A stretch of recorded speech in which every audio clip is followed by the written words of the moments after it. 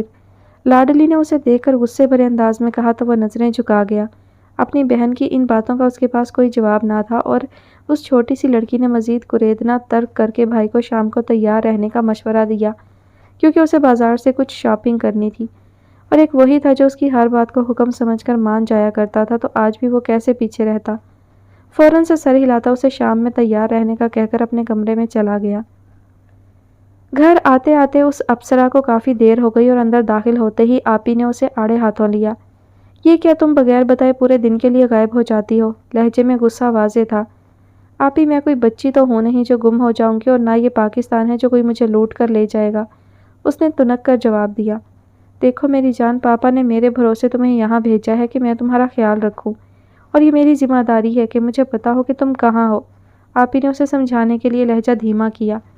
ہاں تو موبائل ہوتا ہے نا میرے پاس، آپ پوچھتی رہا کرے کہ میں کہاں ہوں اور کس کے ساتھ ہوں، کہیں پھر سے تو کسی کے ساتھ انوالو نہیں ہو گئی۔ نہ چاہتے ہوئے بھی اس کے رخسار آنسوؤں سے تر ہو گئے۔ او ہو، کیا ہو گیا تمہیں؟ اور پلیز رونا بند کرو، آپی نے گڑبڑا کر ایک دم اسے سنبھالا، جس کی سوں سوں پھر سے شروع ہو گئی تھی۔ اچھا بابا، نہیں پوچھوں گی آج کے بعد کہ تم کدھر ہو، اور شک میں نے تم پر نہ پہلے کیا تھا نہ آج کر رہی ہوں، بس میں چاہتی ہوں کہ تم زیادہ سے زیادہ میری نظروں کے سامنے رہو چندا، مجھے تمہاری فکر رہتی ہے۔ آپی نے اسے ساتھ لگاتے ہوئے دلاسا دیا۔ اس نے بھی بات نہ بڑھانے کی خاطر ادھر ادھر نگاہیں دوڑائیں۔ یہ عبید نظر نہیں آ رہا، اور سمیر بھائی آ گئے؟ اس نے بھانجے اور بہنوئی کے بارے میں پوچھا۔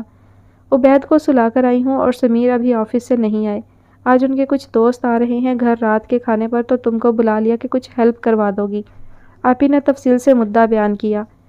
آپی میں آ گئی ہوں نا، تو اب کوئی مسئلہ نہیں، ابھی سب کچھ مل کے کر لیتے ہیں، آپ کباب تیار کریں اور میں میٹھے کا کچھ کرتی ہوں۔ اس نے گویا مسئلہ چٹکیوں میں حل کر دیا اور آپی کے چہرے پر بھی پرسکون مسکراہٹ چھا گئی۔ وہ شام میں لاڈلی کو لے کر مارکیٹ آ گیا تھا۔ خود گاڑی میں ہی بیٹھا وہ بہن کو تلقین کر رہا تھا کہ وہ اپنا پورا ٹائم لگا کر شاپنگ کرے، اسے کوئی جلدی نہیں۔ لاڈلی نے حیرت سے اسے دیکھا۔ یہ وہ تو نہیں تھا جسے انتظار سے چڑ تھی، اور اب وہ کیسے اسے کہہ رہا تھا کہ جتنا مرضی چاہو ٹائم لگا لو۔ لاڈلی کے دل سے ایک ہوک اٹھی اور وہ جو اکیلی اندر جانے کے لیے تیار تھی اب اسے بھی فورس کرنے لگی کہ وہ بھی اس کے ساتھ اندر چلے۔ ناچار ہار مانتے ہوئے وہ بھی ساتھ ہو لیا۔ مال میں رونق اپنے عروج پر تھی اور وہ تھوڑا ریلیکس ہو گیا اور بہن کی شاپنگ میں مدد بھی کروانا شروع ہو گیا۔ اچانک ایک دکان میں اس کی نظر ایک سرخ رنگ کے سوٹ پر پڑی جس پر کالے رنگ کے بڑے بڑے پھول بنے ہوئے تھے۔ سوٹ یقیناً شاندار تھا، لیکن وہ سوٹ کو دیکھتے ہی ایک دم سے مبہوت سا ہو گیا۔ کچھ پرانی تڑپا دینے والی یادیں ایک دم سے اس کی آنکھوں کے سامنے چلنے لگیں۔ ظہیر صاحب نے نایاب کا غصہ تو جیسے تیسے برداشت کر ہی لیا، لیکن جیسے ہی وہ دوسرے فیز میں داخل ہوئی یعنی کہ بھوک ہڑتال، تو ان کو سوچنا ہی پڑا۔ آج دوسرا دن تھا جب نایاب ناشتے کی میز سے غیر حاضر تھی۔ کچھ تو ان کو مریم خاتون نے جتا ہی دیا تھا کہ بیٹی کی ہر جائز ناجائز مان کر انہوں نے اسے مکمل خراب کرنے کا مشن پورا کیا، جو اب اس کا یہ رویہ دیکھنا پڑ رہا ہے، اور رہی صحیح کسر وہ اس کو منا کر پوری کر دیں گے۔ اور ایسا ہی ہوا۔ آج وہ جو اس کو خوشخبری سنانے کے لیے بیٹھے تھے، بیٹی کو ناشتے پر نہ پا کر سیدھا اس کے کمرے کے باہر جا پہنچے۔ دروازہ نوک کیا اور وہ جو سمجھ کر بیٹھی تھی کہ باہر ماما اسے ناشتے کے لیے بلانے آئی ہیں، غصے میں سناتے ہوئے بولی، جائیں جا کر پاپا کو بتا دیں گے مر جاؤں گی لیکن کھانا نہیں کھاؤں گی۔ جہاں 2 دن نہیں کھایا وہاں کچھ دن اور سہی۔ اور جو باہر کھڑے اسے خوشخبری دینے آئے تھے ایک دم سے دروازہ کھول کر اندر داخل ہوئے۔ ارے اتنا غصہ! اسے دیکھتے ہوئے انہوں نے حیران ہونے کی اداکاری کی۔ مطلب ہماری بیٹی نے نہ 2 دن سے کچھ کھایا نہ پیا، حد ہوتی ہے نایاب غیر ذمہ داری کی۔ انہوں نے اسے آڑے ہاتھوں لیا تو وہ سر جھکا گئی۔ غلط وقت پر غلط بات منہ سے نکل گئی تھی اور اب پاپا کو منانا اسے مشکل نظر آ رہا تھا۔ کھانے سے کیسی دشمنی؟ میں تو یہ بتانے آیا تھا کہ میں نے تمہاری انٹرنشپ کروا دی ہے ایک بہت اچھی فرم میں، اور تم ہو کے کھانا پینا چھوڑ بیٹھی۔ ظہیر صاحب نے گویا اس کے سر پر دھماکہ کیا۔ اوہ سچ پاپا! وہ جو مزید منت ترلے کے تیور لیے بیٹھی تھی بھاگ کر اپنے پاپا کے گلے لگ گئی۔ You are so sweet papa, I really love you, اس نے ان کے گلے میں بازو ڈالتے ہوئے کہا۔ آئی لو یو ٹو بیٹا، ظہیر صاحب نے اس کے سر پر ہاتھ پھیرتے ہوئے کہا۔ آج ہفتہ ہے اور تم نے پیر سے وہاں جانا ہے، میں نے ساری بات کر لی ہے، بس وہاں جانا اور محمود صاحب سے مل لینا۔ ظہیر صاحب نے اسے مزید تلقین کی تو وہ سر ہلا کر رہ گئی۔ اوکے پاپا، جیسے آپ کا حکم، اس کی آواز گویا کسی چہکار میں بدل گئی تھی۔ ظہیر صاحب مسکراتے ہوئے واپسی کے لیے مڑے تو راستے میں ہی رک گئے اور ایک شرارتی ہنسی ہونٹوں پر لا کر بولے، ویسے میں نے جتنا بھی کھانا سیماب کے ہاتھ چوری چھپے تمہیں بھجوایا، ہمیشہ خالی پلیٹیں ہی باہر آئیں۔ اف نایاب، کتنا کھاتی ہو تم! اور وہ جو سوچے کھڑی تھی کہ سیماب پہ سب اپنی طرف سے کر رہی ہے اور کسی کو پتہ نہیں چل رہا، خجل ہو کر نظریں جھکا گئی۔ ظہیر صاحب اسے مزید شرمندگی سے بچانے کے لیے کمرے سے باہر نکل گئے۔ اف پاپا، کیا ہیں آپ؟ جتنے بے خبر آپ دکھتے ہیں اتنا ہی آپ ہر بات کا خیال رکھتے ہیں، اس نے متانت سے دل میں سوچا۔ اپنے پاپا پر اسے ٹوٹ کر پیار آ رہا تھا۔ شہیر احمد قریشی بڑی سی ساگوان کی بنی میز کے پیچھے ریوالونگ چیئر پر بیٹھا کوئی فائل دیکھ رہا تھا۔ سامنے میز پر پڑی کافی کے مگ سے بھاپ اٹھ رہی تھی۔ محمود صاحب نے اسے سب کچھ سونپ کر خود سکونت اختیار کر لی تھی۔ اب وہ سارا ٹائم اپنی شریک حیات کو دینا چاہتے تھے، وہ ٹائم جو انہوں نے جوانی میں کاروبار کو دے دیا تھا اور اب اس کا مداوع کرنا چاہتے تھے۔ شہیر کیونکہ حالات سے واقف تھا اس لیے بغیر کچھ کہے ہی سب سمجھ کر بابا کو پورا موقع فراہم کیا اور خود کاروبار سنبھال لیا۔ یہ بلڈنگ ان کا مین ہیڈ آفس تھا جہاں ان کی ہر کمپنی کا ریکارڈ اور ڈیٹیلز موجود تھیں۔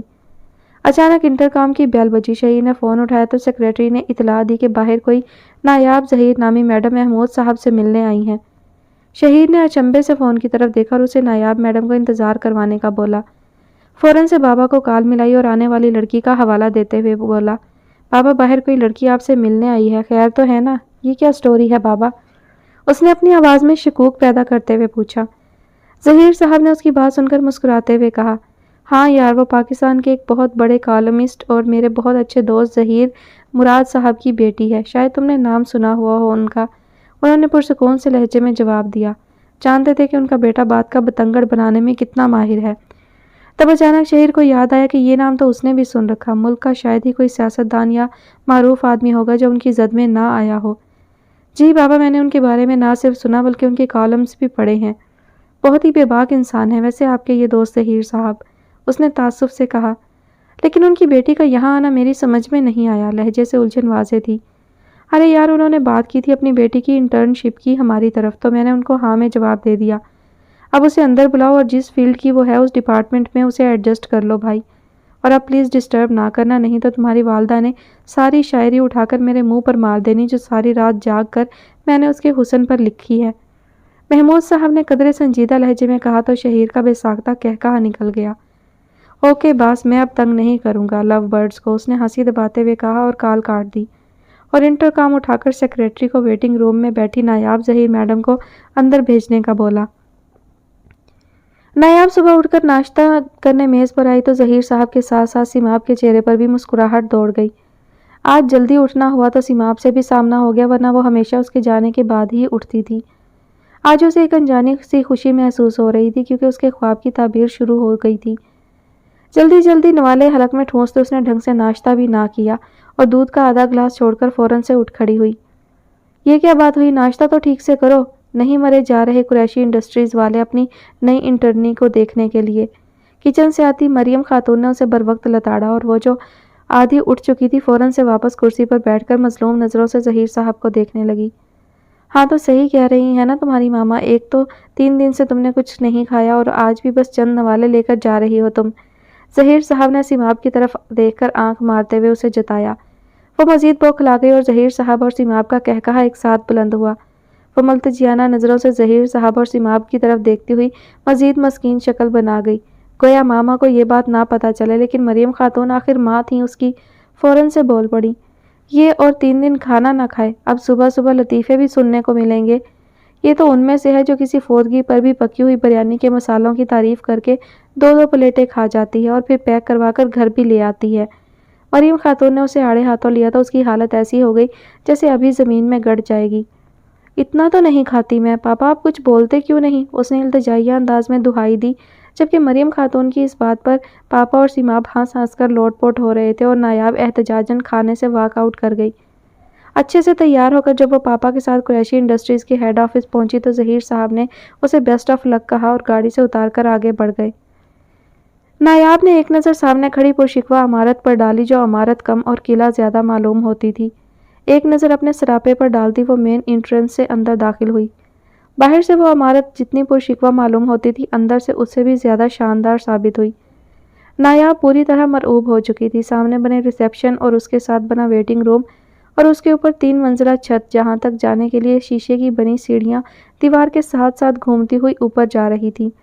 ہال کے عین بیچ میں رکھے صوفے کے ساتھ اینٹیک پیس موجود تھے جن میں سب سے منفرد ایک لڑکی کا کانسی کا مجسمہ تھا جو دونوں ہاتھ پیچھے باندھے اوپر کی طرف منہ اٹھائے تنی ہوئی کھڑی تھی، آنکھیں بند تھی اور ہونٹوں پر ہلکا تبسم۔ ہال کی دیواروں پر جا بجا پینٹنگ اور آرٹس کے نمونے آویزاں تھے۔ تیسری منزل کی چھت سے جھولتا فانوس دوسری منزل کے وسط میں آ کر ختم ہوتا تھا۔ نایاب مبہوت سی کھڑی اس مجسمے کو دیکھ رہی تھی، اسے یہ کوئی آفس کم اور آرٹ گیلری زیادہ معلوم ہو رہی تھی۔ ماننا پڑے گا بھائی پاپا کے دوست کو، کیا عظیم ذوق پایا ہے محمود انکل نے، اس نے دل میں سوچا۔ Excuse me ma'am, may I help you؟ وہ مگن سی تھی جب اسے اپنی پشت سے کسی لڑکی کی مترنم آواز سنائی دی۔ ایک جھٹکے سے مڑتے اس نے اپنی مخاطب کو دیکھا، وہ ایک 20-22 سالہ عام لڑکی تھی۔ ہاں مجھے محمود صاحب سے ملنا ہے، اس نے لڑکی کو نظروں میں لیتے ہوئے کہا۔ میم، محمود صاحب کا کمرہ اوپر 3رے فلور پر سب سے آخر والا ہے، ویسے آپ کا اپائنٹمنٹ ان سے فکس ہے کیا؟ لڑکی نے مدلل لہجے میں پوچھا۔ ہاں فکس ہے، انفیکٹ انہوں نے ہی مجھے یہاں بلایا ہے، اس نے آگے سے ہو کر ملنے کی کوشش کی۔ آئیں میرے ساتھ، وہ لڑکی اسے کہتی سیڑھیوں کی طرف بڑھ گئی۔ نایاب اس کے ساتھ تیسری منزل پر مبہوت سی پہنچی کیونکہ راستے میں اس کا واسطہ کافی سارے اور بھی نوادرات اور آرٹس کے نمونوں سے پڑ چکا تھا۔ تیسری منزل میں خاموشی کا مکمل راج تھا اور ایک لمبے کاریڈور عبور کرنے کے بعد آگے ایک اور ریسیپشن نظر آئی۔ وہاں اس لڑکی نے نایاب کو بیٹھنے کا اشارہ کیا اور ریسیپشن پر موجود دوسری لڑکی سے کوئی بات کی۔ فوراً ہی دوسری لڑکی نے فون اٹھا کر ایکسٹینشن ملائی اور کچھ دیر بات کرنے کے بعد نایاب کو انتظار کرنے کا کہا۔ ایک نظر خود پر ڈال کر وہ سمٹ کر صوفے پر بیٹھ گئی اور آنے والے لمحوں کے لیے خود کو تیار کرنے لگی۔ محمود صاحب سے بات کر کے شہیر نے مطمئن انداز میں انٹر کام اٹھایا اور لڑکی کو اندر بھیجنے کا کہا۔ کچھ ہی دیر میں دروازہ کھلا اور سیکریٹری کے ساتھ وہ لڑکی اندر داخل ہوئی۔ شہیر نے نظر اٹھا کر اس کی جانب دیکھا۔ سرخ رنگ کا سوٹ جس پر بڑے بڑے کالے پھول بنے ہوئے تھے،